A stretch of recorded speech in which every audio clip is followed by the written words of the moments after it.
Hi, I'm Gray Parks, equine specialist with Tennessee Farmers Co-op, here with your Co-op Minute on administering dewormer to horses.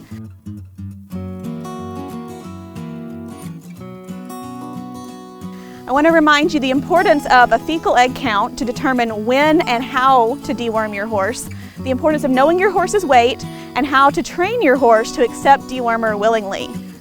The first and most important part of a good deworming program is making sure that you've worked with your veterinarian to determine what kinds of parasites your horses have and how many, so that you can deworm at the right time of year and use the right chemical. The second important part about deworming is knowing how much your horse weighs so that you can dose that horse properly. For example, Ariel here weighs just under 900 pounds, so we want to make sure to deworm her for a 900 pound or 1,000 pound dose. You can determine your horse's weight using a scale, a weight tape, or a calculation based on the horse's length and girth. And finally, training your horse to accept dewormer willingly and quietly will make the whole process less stressful on everyone.